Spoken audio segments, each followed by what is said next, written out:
to Tamil Gospel Tabernacle channel. கர்த்தருடைய பரிசுத்த நாமத்துக்கு மகிமை உண்டாவதாக. Glory be to the holy name of the Lord. 2 கொரிந்தியர் 2 அதிகாரம் 14 வசனத்தை ஒரு விசை வாசிக்க கேட்கலாம். 2 Corinthians chapter 2 verse 14. 2 கொரிந்தியர் 2 அதிகாரம் 14 வசனம். கிறிஸ்துவுக்குள் எப்பொழுதும் எங்களை வெற்றி சிறக்க பண்ணி எல்லா இடங்களிலேயும் எங்களை கொண்டு அவரை அறிகிற அறிவின் வாசனை வெளிப்படுத்துகிற தேவனுக்கு ஸ்தோத்திரம். கிறிஸ்துவுக்குள் எப்பொழுதும் எங்களை வெற்றி சிறக்க பண்ணுகிற தேவனுக்கு ஸ்தோத்திரம்.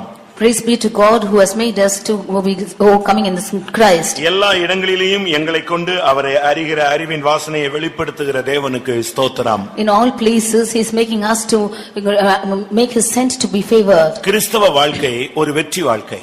The life of Christian is a victorious life. அதை நீங்கள் சரியான விதத்தில் புரிந்து கொள்ள வேண்டும். That you should understand rightly. உலக வாழ்விலே மனித வாழ்வை ஒரு தோல்வியுள்ள ஒரு வாழ்க்கை. In the worldly life the life of man is a life of failures. ஆனால் கிறிஸ்தவ வாழ்க்கை என்பது ஒரு வெற்றி வாழ்க்கை. But the life of a Christian is a life of victory. ஆனால் அதை சரியான விதத்தில் வாழ்ந்தால்தான் அந்த வெற்றி உங்களுக்கு கிட்டும். Only if you live that life perfectly, then that life will come to you. கிறிஸ்துவுக்குள் எப்பொழுதும் வெற்றி சிறக்க பண்ணுகிறவர். He is making us to be victorious in Christ. கிறிஸ்து என்று சொன்னால் அபிஷேகம் பண்ணப்பட்டவர் என்று அர்த்தம். Christ means one who is anointed. கிறிஸ்து என்று சொன்னால் மேசியா என்று அர்த்தம். Christ means Messiah. அபிஷேகத்திற்குள் எப்பொழுதும் நம்மை வெற்றி சிறக்க பண்ணுகிறார். In anointing is making us to overcome. ஒரு கிறிஸ்தவனுடைய வாழ்க்கை கூட வெற்றி சிறக்க பண்ணப்பட வேண்டுமானால் அது அபிஷேகத்தினால் மாத்திரமே, அபிஷேகத்திற்குள் மாத்திரமே இயலும். If a Christian life also should be overcoming life, then in anointing only it's possible. அந்த மனிதன் எல்லா இடங்களிலும் வெற்றி சிறக்க பண்ணப்படுவான். That man will be overcoming in everything. அதனால்தான் கிறிஸ்தவ வாழ்க்கை எப்பொழுதும் எங்கும் எல்லா இடங்களிலும் வெற்றி சிறக்க பண்ணுகிற ஒரு வாழ்வு. Therefore the life of Christian life is always overcoming in every place. நீங்கள் சரியான பரிசுத்த ஆவியின் அபிஷேகத்துக்குள் இருக்கும் பொழுதுதான் இந்த வாழ்வு உங்களுக்கு நமக்கு சாத்தியமாக மாறுகிறது. If we are in right anointing only, then this life is possible to us. ஏனென்றால் கர்த்தருடைய ஆவி எங்கே உண்டோ அங்கே தான் விடுதலை. Because wherever the spirit of the Lord is, there is liberty. அபிஷேகம் தான் ஒரு மனிதனுக்கு விடுதலை உள்ள ஒரு வாழ்வை அளிக்கிறது. Only anointing is a life of liberty to man. அதனால தான் நாங்கள் அபிஷேகத்துல நிரம்ப முடியாக உங்களுக்கு நேரத்தையும் காலத்தையும் கூட்டங்களையும் இப்படி அமைத்து கொடுக்கிறோம். That is why we are organizing such meetings and times that you might get filled with the Spirit. ஒரு சிலர் இந்த அபிஷேகத்தில் நிரம்புவதிலே அவருடைய மனது ஒத்து வருகிறதில்லை. Some of them, their mind is not allowed them to get filled in the anointing. அவங்க தியான ஜெபம் பண்ணுவார்கள். They will only do meditation. ஒரு சிலர் தியானம் பண்ணிக்கொண்டே இருக்க வேண்டும் என்று சொல்வார்கள். Some of them will say that you should keep on meditating. தியானம் பண்ணுவது நல்லது. தியானத்தின் முடிவிலே அக்கினி பற்றாவிட்டால் நீ அணைந்து போய் விடுவாய். It's good to meditate, but if the fire is not quenching you, when at the end of the meditating you ஒரு சில perish. சபைகளிலே அந்நிய பாஷை பேச விடுகிறதில்லை. Some of them are not allowing to speak in unknown tongues. அதனால்தான் அவருடைய ஊழியங்களிலே முன்னேற்றங்கள் இல்லை. Therefore there is no progression in their ministries. அவருடைய ஜீவியங்களிலே பல குற்றச்சாட்டுகளும் வருகிறது. In their life there are more accusations.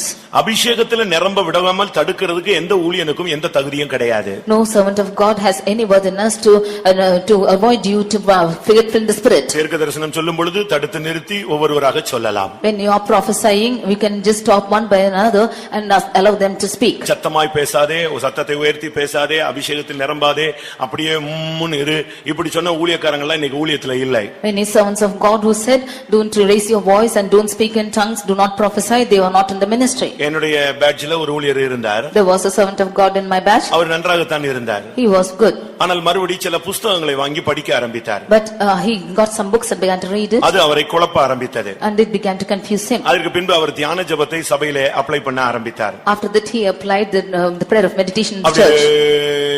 மௌன விரதம் இருக்க வைக்கிறது. Just meditating in silence. அந்த ஜனத்தை ஒண்ணுமில்லாம ஜீரோவாக்கி கடைசியில ஒரு ஊழியத்தை விட்டு வெளியே போய் சமீபத்துல செத்து போய் விட்டார் என்று கேள்விப்பட்டேன். And making that people zero in the church with no anointing, he left the church and finally he died. அவருடைய பிராக்டிஸ்ல இருந்த எல்லா ஜனங்களும் சீர்கெட்டு போனார்கள். All of them who were under his practice were all got spoiled. அபிஷேகம் இல்லாத இடத்திலே ஜனங்கள் சீர்கெட்டு போவார்கள். The place where anointing is not there, the people will be spoiled. பரிசுத்த ஆவிக்குள்ளே நாம் இந்த நாட்களிலே காத்திருந்து நல்ல அபிஷேகத்திலே உங்களை நிரப்ப வேண்டும்.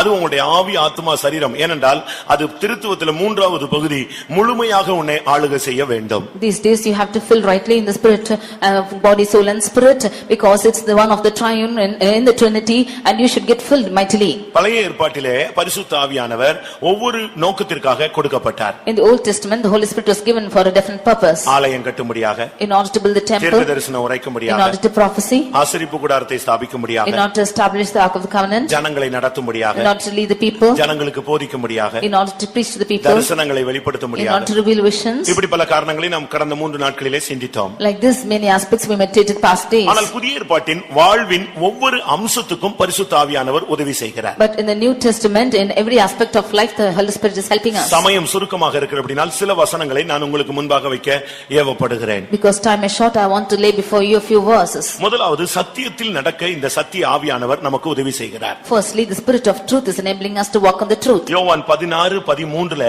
சத்தியத்தில் நடக்க இந்த ஆவியானவர் நமக்கு வெற்றி சிறக்க பண்ண ஒரு வாழ்க்கைக்கு நம்மை வழி நடத்துகிறார். In John 16:13, the Spirit of God is enabling us to walk in truth.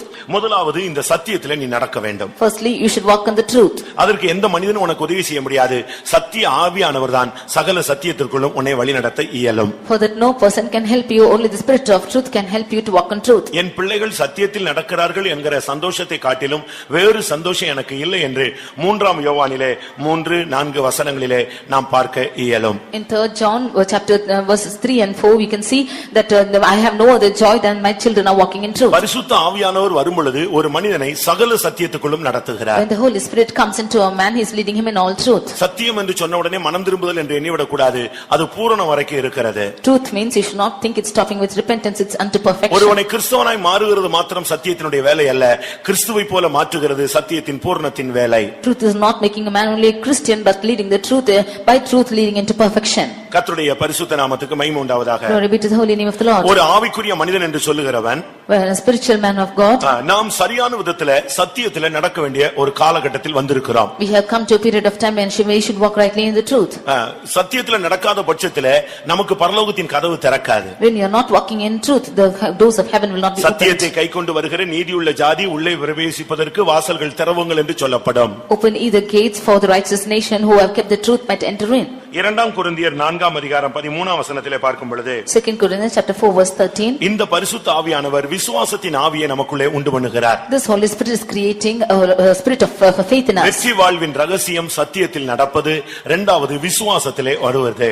The first, the mystery of walking in the truth is the walking in truth, and secondly the spirit of faith. இந்த ஆவியானவர் விசுவாசத்தின் ஆவியாய் மாறுகிறார். This spirit is becoming the spirit of faith. இந்த விசுவாசம் தான் நமக்கு வெற்றி வாழ்க்கை கொண்டு வருகிறது. This faith is giving us a victorious life. அபிஷேகத்துக்குள்ள வரும் பொழுது ஒரு விசுவாசம் நமக்கு பூர்ணத்தை நோக்கி நம்மை கொண்டு செல்கிறது. When we come into anointing, this faith is taking us unto perfection. விசுவாசம் என்பது சாதாரண விசுவாசம் அல்ல, அது தேவகுமாரனை பற்றும் விசுவாசமாக மாற வேண்டும். Faith is not an ordinary faith, but faith according to the Son of God. இதனால தான் யூதா 20 வசனத்திலே பார்க்கும் பொழுது, That is what reading in Jude verse 20. நீங்களோ பிரியமானவர்களே, உங்களுடைய மகா பரிசுத்தமான விசுவாசத்தின் மேல் உங்களை நீங்களே உறுதிப்படுத்திக் கொள்ளுங்கள். Beloved, you keep yourself on the most holy faith. மகா பரிசுத்தமான விசுவாசத்தின் மேல் நம்மை உறுதிப்படுத்திக் கொள்ள வேண்டும். We should confirm ourselves upon the most holy faith. ஒரு தேவனுடைய பிள்ளை விசுவாசித்து நடக்க கர்த்தருடைய ஆவியானவர் அவனுக்கு அருள் செய்கிறார். The Spirit of God is helping a man of God to walk in faith. அப்படி இல்லாவிட்டால் அவன் விசுவாசத்திலே தோற்று போன பின்பு அவன் வெற்றி வாழ்க்கை வாழ இயலாது, அவன் வெற்றி பெற்றவனாய் கருத முடியாது. After failing in faith, he cannot be an overcoming person and he cannot be victorious. ஏசாயா 61:1 பார்க்கும் பொழுது, Isaiah chapter 61 verse 1, இல்லாவிட்டால் லூக்கா 4:18 பார்க்கும் பொழுது, or when we read Luke 4:18, இங்கே சுவிசேஷம் சொல்ல இந்த ஆவியானவர் அருள் செய்கிறார். here the Holy Spirit is moving him to speak the truth. கர்த்தருடைய ஆவியானவர் என் மேல் இருக்கிறார், நான் சுவிசேஷம் சொல்லுகிறேன். The Spirit of the Lord is upon me and I declare the gospel. வெற்றி வாழ்க்கைக்கு ஒரு அவசியம், ஒரு மனிதன் ஊழியம் செய்யக்கூடியவனாய் மாற வேண்டும். For a victorious life, one man should do the ministry. ஒரு தேவனுடைய பிள்ளை என்று சொல்லுகிறவன், When one is called a child of God, தரித்திரருக்கு சுவிசேஷத்தை பிரசங்கிக்கும்படி அபிஷேகம் பண்ணப்பட்டவன். he is anointed to preach the gospel to the poor. உனக்குரிய அபிஷேகம், கர்த்தருடைய ஆவியானவர் உன்மேல் இருப்பதனுடைய நோக்கம், நீ சுவிசேஷம் சொல்ல வேண்டும். The purpose of the Spirit of God to be upon you is that you might tell the gospel. தரித்திரருக்கு சுவிசேஷத்தை சொல்ல வேண்டும். You should preach the gospel to the poor. இதை குறித்து பவுல் தன்னுடைய வாழ்க்கையில் பேசும் பொழுது, When St. Paul is speaking about himself, அது ஒரு கடன் என்று சொல்லுகிறார். he said that he is in debt. சுவிசேஷம் சொல்லுவது ஒரு விசுவாசியினுடைய கடன். Telling the gospel is the task of a believer. அந்த கடனை அடைக்காமல் நீ பரலோகத்துக்கு செல்ல இயலாது. Without giving that debt, you cannot go to heaven. ரோமர் 1:14-15 பார்க்கும் பொழுது, Romans 1:14 and 15, கிரேக்கருக்கும் மற்ற அந்நியர்களுக்கும் ஞானிகளுக்கும் மூடருக்கும் நான் கடனாளியாய் இருக்கிறேன். he says that I am a debtor both to the Greeks and to the barbarians, both to the wise and to the unwise. கிரேக்கர், அந்நியர், ஞானிகள், மூடர்கள். Greeks, barbarians, wise and unwise. ஏனென்றால் Because ஆகையால் நான் ரோமாபுரியில் இருக்கிற உங்களுக்கும் என்னால் இயன்ற மட்டும் சுவிசேஷத்தை பிரசங்கிக்க விரும்புகிறேன். I want to preach the gospel unto you who are in Rome also. பரிசுத்த ஆவியின் அபிஷேகத்தை பெற்று நாம் சும்மா இருப்பதல்ல. Having received the Holy Spirit, we should not be silent. சும்மா கை தட்டிட்டு ஆவியில் நிரம்பி போகிறதல்ல. Just clapping our hands, filling and going. இல்ல வாயை திறந்து பேசாம முன்னு நின்னுகிட்டு நாம போய் எழும்பி போறதல்ல. Or just becoming dumb without opening our mouth. அபிஷேகம் பெற்றா நீ சத்தியத்துல நடக்கணும். If you are anointed, you should walk in the truth. அபிஷேகம் பெற்றா நீ விசுவாசித்து ஆவியிலே முன்னேறி செல்ல வேண்டும். If you are anointed, you should go ahead in the faith. அபிஷேகம் பெற்றால் நீ சுவிசேஷம் சொல்ல வேண்டும். If you are anointed, you should declare the gospel. அவன் கிரேக்கனாக இருக்கலாம். He might be a Greek. அவன் அந்நியனாக இருக்கலாம். He might be a barbarian. அவன் ஞானியாக இருக்கலாம். He might be a wise. அவன் மூடனாக இருக்கலாம். He might be unwise. என்னால் இயன்ற மட்டும் நான் சுவிசேஷத்தை பிரசங்கிக்க விரும்புகிறேன். As much as possible, I want to preach the gospel. நீங்கள் ஒவ்வொருவரும் சுவிசேஷகர்கள். We are all preachers. அபிஷேகம் பெற்ற ஒவ்வொருவரும் சுவிசேஷகர்கள். All those who are anointed are evangelists. அதனால தீமோத்தேயு ஒரு அப்போஸ்தலன் ஊழியனாக இருந்தாலும் அவனை குறித்து பவுல் பேசும் பொழுது நீ சுவிசேஷகனுடைய வேலையை செய் என்று அவனுக்கு நினைப்பூட்டுகிறான். Although Timothy was an apostolic minister, when Paul is speaking, he is asking him to do the work of evangelism. இப்படிப்பட்ட ஊழியங்கள் மூலமாக உங்களுக்கு அபிஷேகம் கொடுத்து இந்த ஊழியத்தின் இந்த அபிஷேகத்தின் மூலமாக நீங்கள் சுவிசேஷம் சொல்லக்கூடியவர்களாய் மாற வேண்டும். Through these meetings, you by anointing, you should be the one who are preaching the gospel. அடுத்து இந்த அபிஷேகத்தினுடைய நோக்கம் என்ன? Nextly, what's the purpose of this anointing? புதிய ஏற்பாட்டிலே ஒவ்வொரு வாழ்க்கையின் ஒவ்வொரு அம்சத்துக்கும் அவர் வருகிறார். ஒன்று சத்தியத்தில் நடப்பது, விசுவாச வாழ்க்கையில வாழ்வது, சுவிசேஷம் சொல்லுவது, அடுத்து ஊழியம் செய்வது. In the New Testament is coming in every aspect of life, that is to walk in the truth, to walk in faith and to declare the gospel, and nextly to the ministry. ரோமர் 14ஆம் அதிகாரத்திலே In Romans chapter 14 17-18 வசனங்களிலே பார்க்கும் பொழுது verses 17 and 18, when we see இவைகளிலே ஒருவன் கிறிஸ்துவுக்கு ஊழியம் செய்தால் that if one should serve Christ in this, பரிசுத்த ஆவியினால் உண்டாகும் சந்தோஷத்தினாலே ஒருவன் கர்த்தருக்கு ஊழியம் செய்தால் அவனை தேவன் அங்கீகரிக்கிறார். by the joy of the Holy Spirit, if one is serving God, then he is acceptable to God. பரிசுத்த ஆவியின் அபிஷேகத்தை பெற்றுட்டு நீங்க துக்கத்தோடு உட்கார கூடாது. After receiving the Holy Spirit, you should not be in sorrow. பரிசுத்த ஆவியின் அபிஷேகமே உங்கள் துக்கத்தை சந்தோஷமாய் மாற்றுகிறதுக்கு தான் அந்த அபிஷேகம். Anointing of Holy Spirit is to make your grief to joy. 1.5 மணி நேரம் ஆவியில் நிரம்பிட்டு மூஞ்சி தலையை தொங்க போட்டுட்டு போக கூடாது. Getting filled for 1.5 hours, you should not put down your head and go. நீ 1.5 மணி நேரம் ஆவியில் நிறைஞ்சா நீ சிங்கம் மாதிரி வெளியே போகணும். After getting filled for 1.5 hours, you should go out as lion. நீ வெளியே எழும்பி போகும்போதே பிசாசுலாம் ஓடணும். When you go out itself, Satan should flee. செத்து போன மாதிரி நீ எழும்பி போக கூடாது. You should not go out as dead. நீ ஒரு நீ யூதா கோத்திரத்து சிங்கத்தினுடைய நாம் பிள்ளைகள். We are the children of the tribe of lion of Bala Judah. சிங்கங்கள் போல நாம் எழும்பி செல்ல வேண்டும். We should go out as young lions. பரிசுத்த ஆவியினால ஒரு சந்தோஷம் இருக்கு. இந்த கூட்டத்துக்கு வந்துட்டு உம்முன்னு நீ போனினா உன்னைய மாதிரி கேவலமான ஒரு ஆள் உலகத்திலேயே கிடையாது. By the anointing, you have joy. If you go out with a drooping face, then there's nobody as shameful as you. இந்த கூட்டத்துக்கு வந்துட்டு நீ செத்து போனவன போல நடைபெணமாக திரும்பி போக கூடாது. After coming to this meeting as a dead person, you should not just go out. இந்த அபிஷேகம் உனக்குள்ள வரும் பொழுது உன்னுடைய ஜீவியத்தில் இருக்கிற துக்கம், கசப்பு, வைராக்கியம் எல்லாமே தூக்கி எறிஞ்சு வெளியே போய்டும். When this anointing comes into you, all the grief and sorrow and every bitterness will go out of you. பரிசுத்த ஆவியினால் உண்டாகிற சந்தோஷம் என்கிறது மகிழ்ச்சியான ஒரு வாழ்க்கைக்கு உன்னை வழி நடத்துகிறது. The joy of the Holy Ghost is leading you into a life of joy. ஆவியில களி கூர்ந்தார் என்று இயேசுவை பற்றி சொல்லி இருக்கிறார். We see that Jesus rejoiced in the spirit. அவர் உலக பிரகாரமாக களி கூறல. He did not rejoice in the worldly manner. நமக்கு உலகத்துல என்டர்டெயின்மென்ட் கிடையாது. We have no greatness in the world at all. உலகத்துல நமக்கு டைம் பாசிங் எந்த விதமான காரியங்களும் கிடையவே கிடையாது. We have no time passing at all in the world. நமக்கு களி கூறுதல் என்பது பரிசுத்த ஆவியில தான். Our rejoicing is only the Holy Ghost. அதனால ஒரு சிலர் இந்த ஆடும்போது கையை வைக்கும்போது காலை ஆட்டும்போது இல்ல விட்டு ஆவியில் நிரம்பி களி கூறத பார்த்த உடனே என்ன இப்படிலாம் பண்றாங்க? உனக்கு அந்த அனுபவம் இல்ல, நீ எம்டி. உன்னால நீ இப்படி தான் பேச முடியும் உன்னால.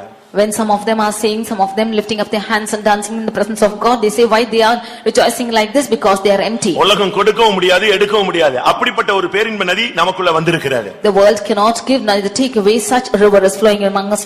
அந்த மீகால் வந்து ஏன் இப்படி குதிக்கணும், ஏன் இப்படி ஆடணும்? That Michael came and asked as to why he should dance like this and jump like this. கடைசில என்ன நடந்துச்சு தெரியுமா? Finally what happened was, சாகர வரைக்கும் அவளுக்கு குழந்தை கிடையாது, கற்பத்தை அடைச்சிட்டார், க்ளோஸ் பண்ணிட்டார். ஆண் பிள்ளையே உனக்கு ஜெயமான வாழ்க்கையே கிடையாது. அபிஷேகத்தை குறை சொல்லிட்டா, அபிஷேகத்துல நிரம்பறவங்களை பார்த்து பரியாசம் பண்ணிட்டு, அபிஷேகத்துல இப்படி நிறைய கூடாது அப்படி நிறைய கூடாதுன்னு நீ கேள்வி கேட்டுட்டு போயிட்டினா உனக்குள்ள ஆண் பிள்ளை உருவாகாது. கடைசி வரை அவள் மலடியே. She had no child until the death, she was barren until her end. If you are going to criticize the Holy Spirit, then you will be barren with that male child. அபிஷேகத்துல நிரம்பாத எந்த ஊழியனும் ஒரு மலடிதான். Any servant of God is not getting filled in the Spirit. அந்நிய பாஷை பேசாத ஊழியக்காரன் ஒரு மலடி. Servant of God is not filling speaking in unknown tongues. அந்நிய பாஷை வாயை திறந்து பேசாத ஒரு ஊழியக்காரன் அல்ல. The servant of God is not speaking in unknown tongues is not a servant of God also. அபிஷேகம் இல்லாத விசுவாசியும் அல்ல. Believer who is not having anointing or is not a believer too. அது உள்ள வரும்பொழுது அவனால சும்மா இருக்க முடியாது, களி கூறுவான். ஏனென்றால் ஏனென்றால் அவனுக்கு இந்த உலகத்துல எந்த சந்தோஷமும் கிடையாது. இயேசு என்னை ரட்சித்தார், இயேசு என்னை கழுவினார், இயேசு என்னை நேசித்தார், இயேசு என்னை அன்பு கூர்ந்தார், இயேசு எனக்குள்ளே இருக்கிறார். அதை கேட்கும் பொழுதே அவனால உட்கார முடியாது. When he is coming into this, he has no other rejoicing because the Lord has loved him so much. Jesus loved him so much. He has embraced him so much, and he cannot be without rejoicing. தாவீதுக்கு உடன்படிக்கை பெட்டி வருதுன்னு சொன்னா அவனால நிக்க முடியல, முழு பலத்தோடு நடனம் ஆடினான். When David knew that the Ark of Covenant is coming towards him, he could not stand. He danced with all his heart. இரண்டாவது நாள் கூட்டத்துக்கு ஒரு சிலர் எல்லாம் வரும் பொழுது அந்த கூட்டம் தொடங்கி போயிருச்சுன உடனே அவங்க வரும்போதே ஆவியில் நிறைஞ்சு ஸ்தோத்திரம் பண்ணிட்டு வர்றதை பார்த்த உடனே அந்த ஆவியானவருடைய அசைவாடுதலை நான் நேரடியாக கண்டேன். Second day, when people were coming and the meeting was on, they came saying that they were late. They came with that same rejoicing. I saw that. பரிசுத்த ஆவியானவர் மகிழ்ச்சியாய் வாழ உதவி செய்கிறார். The Holy Spirit is making us to rejoice and live. லூக்கா 10:21 இயேசு ஆவியிலே களிகூர்ந்த ஒரு வாழ்வை வாழ்ந்து காட்டினார். In Luke 10:21 we see a life which Jesus lived in rejoicing in spirit. 1 கொரிந்தியர் 14:2 தேவனோடு பேசுகிற ஒரு வாழ்வு பரிசுத்த ஆவியிலே நமக்கு கிடைத்திருக்கிறது. In 1 Corinthians 14:2 we have received a life in Christ, talking in spirit. சில நேரத்துல புருஷன்ட்ட பேசினா புருஷன் பேச மாட்டான். Sometimes when you speak to your husband will not speak. சில நேரத்துல மனைவி நீங்க பேர் சொல்லி கூப்பிட்டுட்டே இருந்தா அது செவிடு மாதிரி போயிட்டே இருக்கும். Sometimes when you call your wife by name, she will go as deaf. உங்க பிள்ளைகளை நீங்க கூப்பிட்டு பாருங்க, அப்படியே போயிட்டே இருப்பான், முழிச்சுதான் இருப்பான், பக்கத்துல தான் இருப்பான், ஒன்னும் பேச மாட்டான், அப்படியே உட்கார்ந்திருப்பான். When you call your children, they will just go, he will be awake, but nearby he will not speak. ஆனா தேவனோடு நீ பேசி பாரு, கர்த்தர் உன்னோடு பேசுவார். But you speak to God, he will speak to you. ஆண்டவரோடு பேசுற ஒரு பெரிய பாக்கியம் இந்த அபிஷேகத்துல நமக்கு கிடைச்சிருக்கு. A greatest blessedness is given to us by anointing to speak to God. மோசேயின் காலத்துல ஜனங்க சொன்னாங்க, தேவன் எங்களோடு பேச வேண்டாம், நாங்கள் தேவனோடு பேசுறது இல்ல, அந்த சத்தத்தை கேட்டாலே மிரட்சியா இருக்கு, மோசே நீங்க போய் பேசிட்டு வாங்க, அவர் என்ன சொல்றாங்க நாங்க ஆமென் போட்டுறோம்னு சொன்னாங்க. In the days of Moses, the people of God said that we do not want to hear the voice of God, we do not want to see God, and they asked Moses to go and speak and come, whatever he commands we'll obey. ஆனால் இன்றைக்கு கர்த்தரோடு பேசக்கூடிய ஒரு வாய்ப்பு நமக்கு கிடைத்திருக்கிறது. Today we have got this privilege of talking with God. ஒருவரும் காணக்கூடாத ஒளியிலே வாசம் பண்ணக்கூடிய தேவன் நம்முடைய சத்தத்தை கேட்கிறார், அவர் நம்மோடு பேசுகிறார். God who is living in light when nobody can see is hearing our voice and is speaking to us. ரோமர் 8:13 படி Romans 8:13 இந்த அபிஷேகம் நம்முடைய சரீரத்தின் செய்கைகளை அழிக்க ஜெயமான வாழ்க்கைக்கு உதவி செய்கிறது. This anointing is making us to mortify the deeds of the body and making us live a victorious அபிஷேகம் life. இறங்கும் பொழுது ஆவியினாலே இந்த சரீரத்தின் செய்கைகள் அழிக்கப்படுகிறது. When we receive the Holy Spirit, we are through the Spirit we mortify the deeds of the body. முந்தி நம்முடைய வாயை கட்டுப்படுத்த முடியாது. Before we cannot control our mouth. முந்தி நம்முடைய கையை கட்டுப்படுத்த முடியாது. Before we cannot control our hands. முந்தி நம்முடைய கால்களை கட்டுப்படுத்த முடியாது. Before we cannot control our feet. முந்தி நம்முடைய பசியை கட்டுப்படுத்த முடியாது. Before we cannot control our hunger. முந்தி நம்முடைய கோபத்தை கட்டுப்படுத்த முடியாது. Before we cannot control our anger. ஆனா இன்னைக்கு நம்ம எல்லாம் கட்டுப்படுத்தப்படுவதற்கு காரணம் என்ன? But what's the reason for us to control all things? இன்னைக்கு நம்ம கண்ட்ரோல் ஆகுறோமே, அதுக்கு காரணம் என்ன? Today we are control, what's the reason? அது மனப்பக்குவமா? Is that the mind? மனப்பக்குவமா? Is that the readiness of mind? அனுபவத்தில் உள்ள ஒரு பதிலா? Or is it the answer through experience? அப்படி அல்ல. It's not so. நீ பெற்ற அபிஷேகத்திலே அந்த ஆவியினாலே சரீரத்தின் செய்கைகள் அழிக்கப்பட்டிருக்கிறது. Through that spirit the deeds of the body are mortified. அப்படி அழிக்கப்பட்டவர்கள் ஒரு விஷயம் கரங்களை உயர்த்தி அல்லேலூயா சொல்லுங்க பார்க்கலாம். Hallelujah. எனக்கு அபிஷேகம் கிடைக்கப்பட்ட பின்பு என்னுடைய சரீரத்தின் செய்கைகள் அழிக்கப்பட்டு கொண்டு வருகிறதுன்னு சொல்றவங்க மறுபடியும் கரங்களை உயர்த்தி ஒரு அல்லேலூயா சொல்லுங்க. அடுத்ததாக இந்த அபிஷேகம் கனியுள்ள வாழ்க்கைக்கு நம்மை கொண்டு செல்கிறது. Nextly, this anointing is leading us to a fruitful life. கலாத்தியர் 5:22-23 வசனங்களை பார்க்கும் பொழுது Galatians chapter 5 verses 22 and 23. ஆவியின் கனியோ அன்பு, சாந்தம், சமாதானம், விசுவாசம், தயவு, நற்குணம், நீடிய பொறுமை, இவையெல்லாம் வரிசையாக சொல்லப்பட்டது நமக்கு எல்லாருக்கும் தெரியும். We know that the fruit of the spirit is love, joy, peace, long suffering, gentleness, goodness and faith. ஒரு தேவனுடைய பிள்ளை என்று சொல்லுகிறவன் கனியுள்ள வாழ்க்கை வாழ வேண்டும். அதுதான் அபிஷேகத்தினுடைய நோக்கம். A child of God should live a life which is fruitful. That is the purpose of anointing. ஆவியில நிரம்பி அந்நிய பாஷை பேசுறவங்க எல்லாம் பரிசுத்தவான்களாய் அப்படின்னு இந்த அந்நிய பாஷை பேசாத கேள்வி ஒரு சில குருடர்கள் கேட்பார்கள். Therefore some of the blind people who do not speak in tongues ask, are all the people who are getting filled in the spirit are holy and perfect? அப்படி அல்ல. Is it not so? அந்த அபிஷேகம் அவர்களுக்குள்ளே ஒரு வேலையை நடப்பித்துக் கொண்டே வருகிறது. The anointing keeps on working, doing a work within them. நாட்கள் வர வர இந்த அபிஷேகத்துக்கு அவர்கள் ஒப்பு கொடுக்க ஒரு கனியுள்ள வாழ்க்கையை அவர்கள் வாழ்வார்கள். As days goes by, when they yield themselves, they will live a fruitful life. அடுத்து சங்கரியா 12:10 படி பார்க்கும் பொழுது, Nextly reading in Zechariah 12:10, இல்லாவிட்டால் ரோமர் 8:26 படி பார்க்கும் பொழுது, or in Romans 8:26, இந்த பரிசுத்த ஆவியானவர் வரும் பொழுது விண்ணப்பத்தின் ஆவி ஜெப வாழ்க்கையை நமக்கு கொடுக்கிறார். when this Holy Spirit comes to us, he is giving us a life of prayer. வெற்றியுள்ள வாழ்வின் ஒரு அனுபவம் இந்த பரிசுத்த ஆவியின் மூலமாய் நமக்கு கிடைக்கிறது. அது சத்தியத்தில் நடக்கிற வாழ்க்கை. We receive a victorious life in this Holy Spirit that is walking in truth. விசுவாசித்து நடக்கிற வாழ்க்கை பரிசுத்த ஆவியில் நமக்கு கிடைக்கிறது. We receive the Holy Spirit that we should walk in faith. சுவிசேஷம் சொல்லக்கூடிய வல்லமை நமக்கு கிடைக்கிறது. We receive the power of declaring the gospel. ஊழியம் ஊழியம் செய்யக்கூடிய வல்லமை இந்த வாழ்வு கிடைக்கிறது. We receive this life of doing the ministry. மகிழ்ச்சியாய் வாழ பரிசுத்த ஆவியானவர் உதவி செய்கிறார். Holy Spirit is making us to live a joyful life. தேவனோடு பேசக்கூடிய ஒரு வாழ்வு நமக்கு கிடைக்கிறது. We receive a life to speak with God. சரீரத்தின் செய்கைகளை அழிக்கக்கூடிய ஒரு வாழ்க்கை நமக்கு கிடைக்கிறது. We receive a life to mortify the deeds of the flesh. கனியுள்ள ஒரு வாழ்க்கை, தெய்வீக சுபாவங்களை வெளிப்படுத்தக்கூடிய ஒரு வாழ்க்கை நமக்கு கிடைக்கிறது. We receive a life of revealing the fruits of the Spirit. அடுத்து ஜெப வாழ்க்கை. Nextly prayer life. அபிஷேகத்துல இருக்கிறவனுக்கு இருக்கிற ஜெபம் ஒரு விலையேற பெற்ற ஒரு ஜெபம். To the one who is in the Spirit, his prayer is valuable. இந்த ஆவி வரும் பொழுது, when this Spirit comes, இந்த ஜெப ஆவி வரும் பொழுது, when this spirit of prayer comes, வம்சம் வம்சமாய் ஜெபிக்கும். they will pray, when they will pray from generation to generation. கோத்திரம் கோத்திரமாய் ஜெபிக்கும். They will pray from tribe to tribe. குடும்பம் குடும்பமாய் They will ஜெபிக்கும். pray as family to family. ஸ்திரீகளோடு ஜெபிக்க ஆரம்பிப்பார்கள். Women will pray with women. பிள்ளைகள் தனித்தனியாய் ஜெபிப்பார்கள். Children will pray alone. ஒவ்வொருவரும் தனித்தனியாய் ஜெபிப்பார்கள் என்று சகரியா 12:10 10க்கு கீழ உள்ள வசனங்கள்ல தெளிவாக சொல்லப்பட்டிருக்கிறது. In Zechariah 12 verse 10 onwards you can see that they will pray individually. ரோமருக்கு எழுதின நிருபத்திலே 8ஆம் அதிகாரத்திலே பவுலுடைய ஜெபத்தை பத்தி நான் பார்க்கும் பொழுது, in Romans chapter 8 when we read of the prayer of Paul, ஆவியானவர் எனக்குள்ள இருந்து வாக்குக்கடங்காத பெருமூச்சுகளோடு விண்ணப்பம் பண்ணுகிறார் என்று சொல்லுகிறார். The Spirit is within me making groanings which cannot be uttered. ஆவியானவர் தேவ சித்தத்தின்படியே பரிசுத்தவான்களுக்காக எனக்குள்ள இருந்து வேண்டுதல் செய்கிறார். The Spirit is making intercession for the saints within me. வெற்றியுள்ள வாழ்வு ஜெப வாழ்வை காண்பிக்கிறது. A victorious life shows prayer life. பரிசுத்த ஆவி பெற்றவங்க உங்களால தூங்க முடியாது.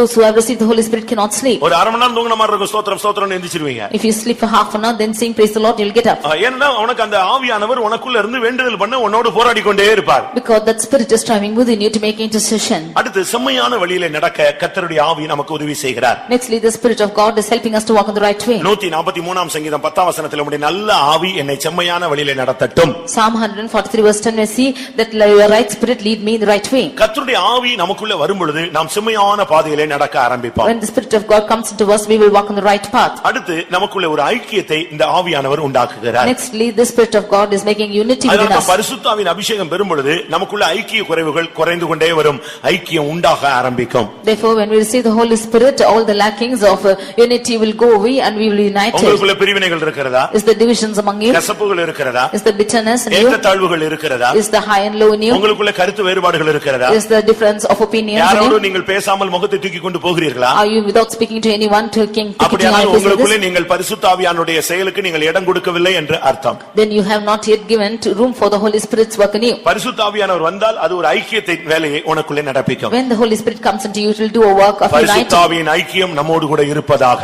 Unity of the Holy Spirit may be with பரிசுத்த us. ஆவியிலே வரும் பொழுது நம்ம ஆவியிலே ஒருமைப்பட்டவர்களாய் மாறுவோம். When we come to the Holy Spirit we will be united in the நம்ம Spirit. எல்லாரும் பலவிதமான தன்மை உள்ளவர்கள் தான். We are found in many different ஆனா aspects. பரிசுத்த ஆவி நம்மை ஆவியிலே ஒருமைப்பாட்டை கொண்டு வருகிறது. But the Holy Spirit is bringing unity within us. இதை குறித்து எபேசியர் 4:3 பார்க்கும் பொழுது, About this when we read in Ephesians 4:3, சமாதான கட்டினால் ஆவியின் ஒருமைப்பாட்டை காத்துக்கொள்ளுங்கள். by the peace you preserve the oneness of the Spirit. சமாதான கட்டு எப்படி உண்டாகிறது? How is the bond of peace இது found? ஆவியின் ஒருமையிலே உண்டாகிறது. This is in the unity of the Spirit. ஆவியானவர் உள்ளே வரும் பொழுது நமக்குள்ள இருக்கிற கசப்பு துக்கம் ஒரு சின்ன சின்ன ஏற்றத்தாழ்வுகள் வரத்தான் செய்யும். There might be some ups and downs in our lives. ஒருத்தர் ஒரு பாதையில போகணும் பாரு, இன்னொருத்தர் இன்னொரு பாதையில போகணும் பாரு. One person will ask to go another way and the other will ask to go the other way. பவுலுக்கும் பர்னபாவுக்கும் ஒரு இடத்துல வாக்குவாதம் உண்டாகிவிட்டது. There was also a dispute between Paul and Barnabas. அவர் மார்க்கவை கூட்டி கொண்டு போகணும்னு பர்னபா நிக்கிறார். மார்க்குவை தான் கூட்டிட்டு போகணும்னு பர்னபா போராடுறாரு. Barnabas wants striving that in order to take Mark with him. Pavul சொல்றாரு அவன் வேண்டவே வேண்டான்னு சொல்றாரு. And Paul said do not want it. ஊழியத்தின் ஆவி இல்லாதவனை கூட்டிட்டு போக முடியாது. Because without the spirit of ministry cannot call him. இவர் சொல்றாரு இல்ல ஊழியத்தின் ஆவி இல்லாட்டாலும் ஏதோ தப்பு பண்ணிட்டான் வா நம்ம கூட்டிட்டு போலாம்னு சொல்றான். But he said though he does not have the spirit of ministry let's call him and go. Pavul சொல்றான் ஊழியத்தின் ஆவி இல்லாதவனை நான் கூட்டிட்டு போக முடியாதுன்னு சொல்லிட்டு போய்ட்டான். He said we cannot call anybody without the spirit of ministry we cannot carry him. ஊழியத்தின் நிமித்தம் சில வாக்குவாதங்கள் சில கோபங்கள் உண்டானது. Because of the ministry there was some dispute and anger. ஆனா கலாத்தியர்ல பார்க்கும் பொழுது பர்னபாவை மார்க்குவை கூட்டி கொண்டு வா என்று இதே பவுல் பேசுகிறார். But in reading in Galatians we read that this same Paul is calling Mark. இருந்து என்ன விளங்கிக் கொள்கிறோம்? What we understand from சின்ன this? சின்ன காரியங்கள் வந்தாலும் பரிசுத்த ஆவியானவர் உனக்குள்ள சரியா வேலை செஞ்சா நீ ஒப்புரவாகி விடுவ, ஐக்கியமாயிருவ, சமாதானமாகி விடுவாய். Even if there be small disputations, if the Holy Spirit is working in you, you will be united and you will be at peace. எபேசியர் 3:16 பார்க்கும் பொழுது Ephesians 3:16 உள்ளான மனுஷனில் பலப்படக்கூடிய ஒரு வாழ்க்கை ஆவியினாலே நமக்கு அருளப்படுகிறது. By the Spirit we are made to be strengthened with the inner man. நீங்கள் அவருடைய ஆவியினாலே உள்ளான மனுஷனில் வல்லமையாய் பலப்படவும். He shall be strengthened with might by his Spirit in the inner man. நம்முடைய வெளியரங்கமான தோற்றத்துல நம்ம பலவீனர்களாக சோர்ந்தவர்களாக நம்முடைய வியாதியஸ்தர்களாக இருக்கலாம். ஆனா உள்ளான மனுஷன்ல நமக்கு ஒரு சரியான ஒரு ஸ்ட்ராங் இருக்க வேண்டும். Externally we might find us weak and sick but in our man we should be strong. அப்போஸ்தலர் 1:8 பார்க்கும் பொழுது When we read in Acts 1:8, நீங்கள் பலனடைந்து நீங்கள் சாட்சிகளாய் ஆவியினாலே மாறுவீர்கள். he shall be strengthened and he shall be witnesses. அபிஷேகம் ஒரு மனிதனை சாட்சியுள்ள வாழ்க்கைக்கு வழி நடத்துகிறது. The Holy Spirit is leading a man into life of witness. நேரம் இல்ல. There's no 1 time. கொரிந்தியர் 14:4 பார்க்கும் பொழுது 1 Corinthians 4:14, இந்த அபிஷேகம் ஒரு மனிதனை பக்தி விருத்தி உள்ள வாழ்க்கைக்கு வழி நடத்துகிறது. this anointing is leading a man to life of edification. இந்த அபிஷேகம் இல்லைன்னு சொன்னா நீ பக்தி விருத்தி அடைய முடியாது. Without this anointing you cannot be edified. அந்நிய பாஷை பேசுகிறவன் தனக்கு பக்தி விருத்தி உண்டாக பேசுகிறான். He who is speaking in unknown tongues is speaking for his own edification. தீர்க்கதரிசனம் சொல்லுகிறவனோ சபைக்கு பக்தி விருத்தி உண்டாக பேசுகிறான். He who is prophesying is speaking for the edification of the church. பக்தி விருத்தி என்பது ரெண்டு அனுபவத்திலே இருக்கிறது. Edification in two aspects. ஒன்று தனக்குள்ளே பக்தி விருத்தி. One is edification within himself. இரண்டாவது சபைக்கு பக்தி விருத்தி. Secondly, edification to the church. இந்த ரெண்டுமே பரிசுத்த ஆவியின் மூலமாக தான் உண்டாகிறது. Both these are happening only to the Holy Ghost. அந்நிய பாஷை பேசாம ஒருத்தர் இருந்தானா அவனுக்கு பக்தி விருத்தி உண்டாகாது. அவனுக்குள்ள மைண்ட்ல வேற ஒரு ஆபரேட் நடந்துகிட்டே இருக்கும். If one is not speaking in unknown tongues, then he cannot be edified. There's some other spirit working within him. முதலாம் கொரிந்தியர் 2:15 வசனத்தை பார்க்கும் பொழுது 1 Corinthians 2:15, ஆவியிலே அபிஷேகம் பெற்றவன் எல்லாவற்றையும் நிதானிப்பான். he who is anointed in the Spirit will judge all things. அபிஷேகம் ஒரு நிதானிக்கிற வாழ்வை நமக்கு தருகிறது. The anointing will give a discerning spirit. என்ன என்ன எதற்காக யார் எதற்காக எப்பொழுது இப்படி ஒரு நிதானிப்பு இந்த அபிஷேகத்துல ஒரு மனிதனுக்கு கிடைக்கிறது. Such a discerning as to what and why and how, such discerning is coming into man by Holy Spirit. ஆவிக்கு உரியவன் எல்லாவற்றையும் ஆராய்ந்து நிதானிக்கிறான். ஆனால் மற்ற ஒருவனாலும் அவன் நிதானிக்கப்பட மாட்டான். He who is spiritual can discern all things, but he is not discerned by the others. அடுத்து இந்த பரிசுத்த ஆவி வரும் பொழுது அன்பாய் வாழ உதவி செய்கிறது. Nextly, when this Holy Spirit comes, it is making us to live a life இங்க of love. இருக்கிறதுல 98% அபிஷேகம் பெற்றவங்க தான். There are 98% of them who are anointed என்னவோ here. புதுசா சொல்லிட்டு போறாரே நமக்கெல்லாம் இது இல்லையேன்னு யோசிக்கிறீங்களா? இதெல்லாம் இல்லாதனால தான் வீட்ல குடும்பத்துல பிரச்சனை சபைகள்ல எல்லா இடத்துலயும் குழப்பங்களும் போராட்டங்களும் அதிகரிக்கிறது. Are you thinking something newly and speaking? Because such things are not prevailing, only there are confusions in families and churches today. ரோமர் 5:5 படி According to Romans 5:5, மேலும் நமக்கு அருளப்பட்ட பரிசுத்த ஆவியினாலே தேவ அன்பு நம்முடைய உள்ளங்களில் ஊற்றப்படுகிறது. where the Holy Ghost is shed abroad in our hearts by the Holy Spirit. அன்பாய் வாழ நமக்கு இந்த ஆவியானவர் உதவி செய்கிறார். The Holy Spirit is helping us to live a life of love. இந்த அன்பு வரும் பொழுது When this love comes into us, முதலாம் கொரிந்தியர் 13 படி according to 1 Corinthians chapter 13, இந்த அன்பின்படி நாம் தாங்குவோம், சகிப்போம், சுமப்போம், நம்புவோம், விசுவாசிப்போம், எல்லாம் செய்வோம். by this love we will endure, we will bear, we will believe all things and will do everything. இந்த அபிஷேகம் இல்லாத பட்சத்தில் இல்லாவிட்டால் அபிஷேகத்தினுடைய குறைந்த பட்சத்தில் தான் நமக்கு விசுவாசிக்க முடியல, நம்ப முடியல, தாங்க முடியல, சுமக்க முடியல, ஏந்த முடியல.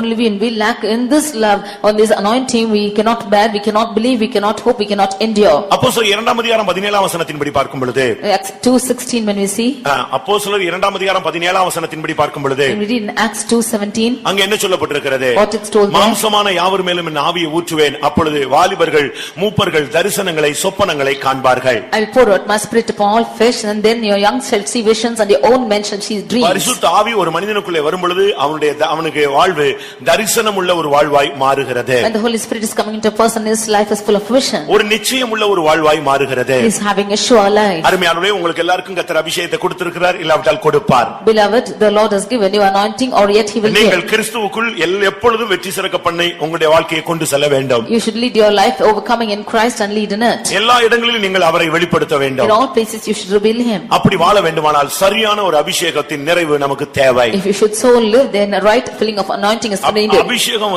ஒரு பெரிய ஊற்று.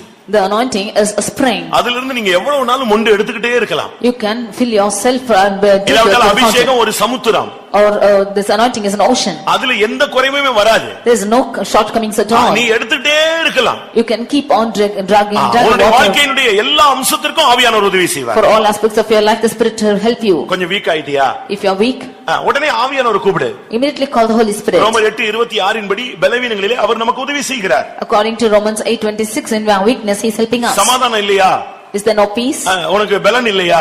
Have you no strength? உனக்கு ஜீவன் இல்லையா? Have you no life? ஆவியானவரை கூப்பிடு. Call the Holy Spirit. ரோமர் 8:6 படி ஆவியின் சிந்தை ஜீவனும் சமாதானமுமா. According to Romans 8:6, to the spiritual minded is life and is peace. குடும்பத்துல பிரிவினை உண்டாயிருச்சா? Is there division in your family? ஆவியானவரை கூப்பிடு. Call the Holy Spirit. சமாதான கட்டினால் ஆவியின் ஒருமைப்பாட்டை அவர் காத்துக்கொள்ள ஆரம்பிப்பார். By the bond of peace, he will be preserving, helping the unity. நீ அனலுமின்றி குளிருமின்றி வாழக்கூடாது. You should not be hot or cold. ஆவியிலே அனலாயிருங்கள். You should be fervent in spirit. அனலுள்ள வாழ்க்கையை தருவது ஆவியானவரே. Giving a fervency in spirit is the Spirit of God. 18:25 அவன் ஆவியில் அனலுள்ளவனாய் வாழ்ந்தான் என்று ஒரு மனிதன் அப்போலோவை குறித்து சொல்லி இருக்கிறது. Acts 18:25 it is said that of Apollos that he lived in the spirit. அபிஷேகத்துல நீ ஒண்ணுமே இல்லாம இருக்க கூடாது. You should not be slackful and எல்லாரும் ஆவியில் நிரம்பும்போது தலையை கீழ போட்டு செத்து போன கோழி மாதிரி இருக்க கூடாது. you should not be bending your heads and when all are getting filled in the spirit and sit like that. அனல் பற்றி பிடிக்க வேண்டும். That fire should quench everybody. உனக்குள்ள இருக்கிற அக்கினி பக்கத்துல உள்ளவனை பிடிக்கணும். The fire within you should go and catch the next person. இப்ப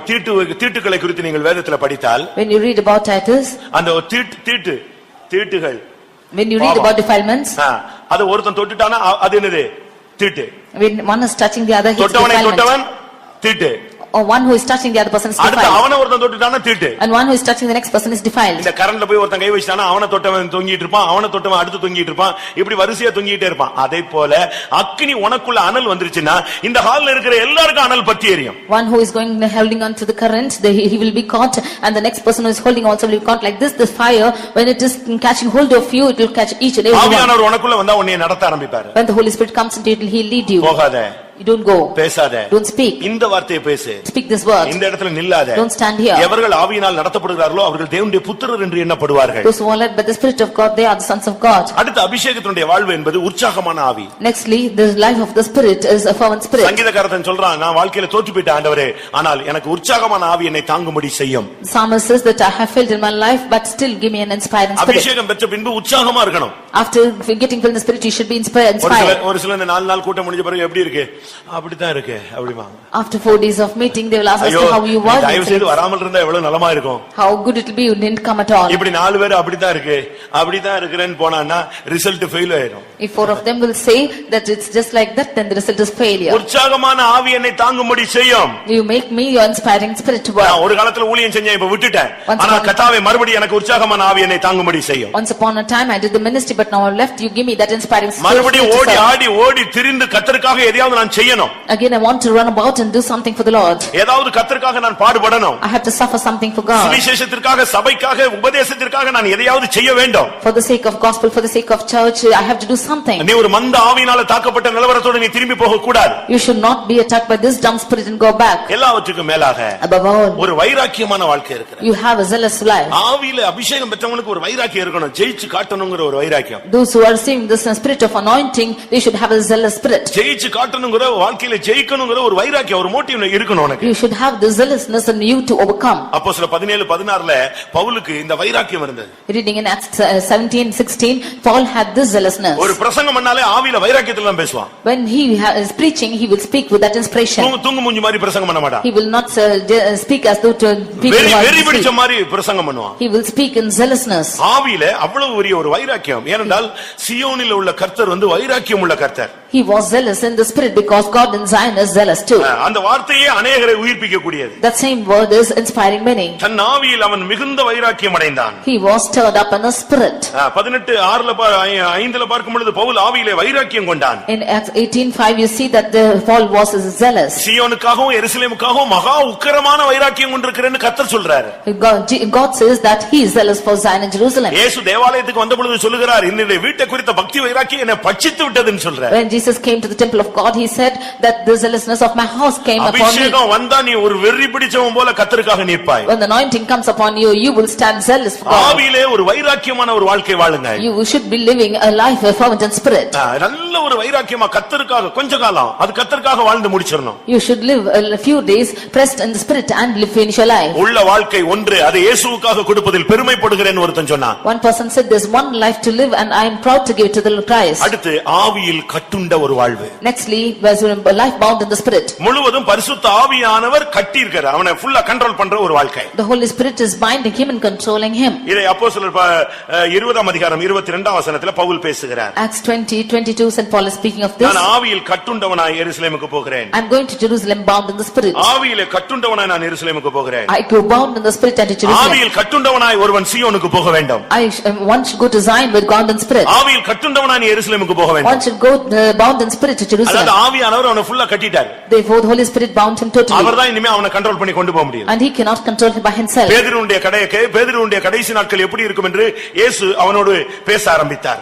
Jesus spoke as to how the latter days of Peter would be found. என்ன சொன்னாரு? What did he say? நீ இப்பொழுது உன்னுடைய இஷ்டப்படி நடந்து கொண்டிருக்கிறாய். You are not walking on your own. நீ இளவயதில் உள்ளவனாய் இருக்கும்போது உன்னை நீயே அறை கட்டிக்கொண்டு உனக்கு இஷ்டமான இடங்களில் நடந்து திரிந்து ஊழியம் செய்தாய். When thou wast young, thou girdest thyself and walkest whither thou wouldest. நீ முதிர் வயதிலுள்ளவனாய் ஆகும் பொழுது But when thou shalt be old, உன் கைகளை நீட்டுவாய். thou shalt stretch forth thy hands. ஆவியானவர் உன் அறையை கட்டி உனக்கு இஷ்டமில்லாத இடத்துக்கு உன்னை கொண்டு போவார். And the Holy Spirit shall gird thee and carry thee where thou wouldest not. முழுவதும் ஆவியானவர் உன்னை கட்டுப்படுத்தி கொண்டு போகணும். The Holy Spirit should take fully control you and go. நீயா போய் எங்கயாவது அடி வாங்கிட்டு திரும்பி வரக்கூடாது, தோற்று போய் திரும்பி வரக்கூடாது, நீ செத்து போன முகத்தோடு திரும்பி வரக்கூடாது. You should not go anywhere and be beaten and come with failures and come as a dead face. கிறிஸ்துவுக்குள் எங்களை எப்பொழுதும் வெற்றி சிறக்க பண்ணுகிறவர். He is causing us to triumph in Christ. அபிஷேகத்துக்குள் வெற்றி சிறக்க பண்ணுகிற வாழ்க்கை மறைந்திருக்கிறது. In anointing there's a life of triumph. எல்லா இடங்களிலும் நீ ஜெயிக்கக்கூடிய ஒரு நபர். You are a person who is overcoming in all எல்லா places. இடங்களிலும் கிறிஸ்துவின் வாசனையை நான் வெளிப்படுத்துகிறேன் என்று நீ சொல்ல வேண்டும். In all places you should have the sweet spirit of Christ. உன்னால முடியலையா? Are you not able to do? நீ ஆவியானவர்ட்ட ஒப்புக்கொடு. You yield to the Holy Spirit. உன்னுடைய பலத்தினாலும் அல்ல, உன்னுடைய பராக்கிரமத்தினாலும் அல்ல, என்னுடைய ஆவியினால் ஆகும் என்று கர்த்தர் சொல்லுகிறார். God says it's not by might nor by power but by my spirit. உன்னால முடியாத போராட்டங்களை கர்த்தருடைய கரத்துல ஒப்புக்கொடு. The problems which is impossible with you give to the hands of the Lord. ஏசாயா 59ல பார்க்கும் பொழுது, And we read in Isaiah chapter 59. நீ உன்னை ஒப்புக்கொடு. You yield yourself to God. கர்த்தர் உனக்கு கொடியேற்றுவார். The Lord will lift his banner. வெள்ளம் போல சத்துரு வரும் பொழுது கர்த்தருடைய ஆவியானவர் அவனுக்கு விரோதமாய் கொடியேற்றுவார் என்று ஏசாயா 59:19 நாம் பார்க்க முடியும். In Isaiah 59:19 we see when the enemy shall come as a flood, the spirit of the Lord shall lift his banner. எப்பொழுதும் வெற்றி சிறக்கப்படுகிற ஒரு வாழ்க்கை கிறிஸ்துவுக்குள் இருக்கிறது. The life of in Christ is found that you might overcome in everything. ஒருவேளை நீங்கள் சூழ்நிலைகளிலே தோற்று போனவர்களாக இருக்கலாம். Maybe in situations you are failed. பின்வாங்கினவர்களாக இருக்கலாம். You might be backslidden. ஜெப வாழ்க்கை குறைந்து போனவர்களாக இருக்கலாம். Your prayer life might have decreased. சத்தியத்தை விட்டு விலகி போயிருக்கலாம். You should have gone away from truth. விசுவாசத்தை விட்டு விலகி You should போயிருக்கலாம். have gone astray from faith. ஊழியம் செய்யாமல் சுவிசேஷம் சொல்லாமல் நிறுத்தி இருக்கலாம். Without doing the ministry or declaring the gospel, you would have கசப்புகளும் stopped. வைராக்கியங்களும் உங்களுடைய வாழ்க்கையை சூழ்ந்து கொண்டிருக்கலாம். Your life will not be filled with zealousness. ஜெபம் குறைந்து போயிருக்கலாம். Your prayer might be decreased. சாட்சியான வாழ்க்கை குறைந்து போயிருக்கலாம். Life of witness might be decreased. உள்ளான மனுஷனில் நீங்கள் பலவீனப்பட்டு போயிருக்கலாம். In your inner man you should have a weekend. பக்தி விருத்தி இல்லாமல் இருக்கலாம். You should have not have edification. உன்னுடைய சுயத்திலே சுத்தி திரிகிறவனாய் இருக்கலாம். In yourself you might have been roaming about. உற்சாகம் இல்லாமல் மந்தமாய் போயிருக்கலாம். Without inspiration you will be down. நீ பலவீனப்பட்டு சோர்ந்து போயிருக்கலாம். You might be weak and should be சமாதான கேடிலே நீ காணப்பட்டிருக்கலாம். You should be found without peace. ஆனால் எப்பொழுதும் கிறிஸ்துவுக்குள் எப்பொழுதும் வெற்றி சிறக்க பண்ணுகிற அவருடைய வல்லமை குன்றி போகவும் இல்லை, மாறி போகவும் இல்லை. But his power which causes you to triumph in Christ always has not decreased or இன்றைக்கு நீ diminished. விசுவாசித்தால், If you believe today, எப்பொழுது நீ வாஞ்சித்தால், if you desire இந்த now, கடைசி கூட்டத்தில் உன்னை வெற்றி சிறக்க பண்ணுகிற ஆவியானவர் உனக்குள்ளே இறங்கி வருவார். in this last meeting the Spirit of God who is making you triumph will come to ஆண்டவரே, you. இதுவரை நான் எப்படி வாழ்ந்தேனோ அது என்ன கணக்கோ தெரியாது. இனிமேல் நான் ஒரு வெற்றி வாழ்க்கை வாழணும்னு விரும்புகிறவர்கள் கண்களை மூடுங்கள். Lord, I do not know how I have lived thus far, but hereafter I need a victorious life. All those who desire this, close your eyes and kneel down. என்னை கொண்டு உம்மை வெளிப்படுத்தும் அப்படிப்பட்ட ஒரு வாழ்க்கை வாழ்ந்து என்னுடைய ஓட்டத்தை முடிக்க விரும்புகிறேன்னு சொல்றவங்க பைபிள் எல்லாம் மூடி வைத்து முழங்கால் படியிடுங்கள். Reveal unto me yourself, and those of them who want to desire like this, you close your eyes and kneel down. எனக்கு ரொம்ப கஷ்டமா இருக்கு. இன்னும் கொஞ்ச நேரத்துல இந்த கூட்டம் முடிஞ்சு போயிடும். I am so grieved that after some time this meeting is getting over. இன்னும் ஒரு 40 minutes தான். அதுக்கு முன்னால நீங்க எத்தனை பேர் இந்த gift-ஐ பெற்றுக்கொள்ள போறீங்களோ எனக்கு தெரியல. Just 40 minutes and do not know how many of them will receive this gift. என் ஆவியில நான் பரிதபிக்கிறேன். In my soul I am grieving. வெற்றி சிறக்க பண்ணுகிற இந்த வாழ்க்கையை எத்தனை பேர் நீங்க இன்னைக்கு சுவீகரித்துக் கொள்ள போறீங்கன்னு தெரியல. I do not know how many of you are going to inherit this life of இந்த victory. வசனத்தின்படி உள்ள வாழ்க்கையை, இந்த அனுபவத்தை நீங்க பெற்றுக்கொண்டால் உங்களை பூமியில எவனும் அசைக்க முடியாது. If you receive this life according to this verse, nobody can shake you in this world. அங்கங்க எழும்பாத. Don't raise up from there. அங்கங்க திரும்பி பார்க்காத. Don't turn back and look. கண்ணை மூடு. Close your eyes. முழங்கால் படியிடுங்க. Kneel down. வேதத்தை ஒதுக்கி வைத்து விடுங்கள். Put away your Bible. ஏனென்றால் வேதம் மிகவும் முக்கியமானது. ஆவியில் நிரம்பும் பொழுது நம்முடைய கால்கள் அதிலே படுவது அவ்வளவு புனிதமான காரியம் அல்ல. Because the word of God is most important and our feet being shod on it is not so much divine. அது தெய்வீகமான காரியம் கிடையாது. That is not godly too. அதனால அதை ஒதுக்கி வைத்து விடுங்கள். Therefore put aside your word of God. முன்பாக ஸ்டேஜ்ல கொண்டு வந்து வைத்து விடுங்கள். If possible come bring it to the stage. மற்ற எல்லாரும் கண்களை மூடுங்கள். All of the rest you close your eyes. நான் திரும்பவும் சொல்லுகிறேன். I again repeat. இந்த 4 நாள் கூட்டத்துக்கு முடிந்து இந்த 20 சபையில உள்ள யாராவது குடும்பத்துல பிரச்சனை போராட்டம் சொன்னா நீ சரியான அபிஷேகத்தை பெறல, அது உன்னுடைய தவறு.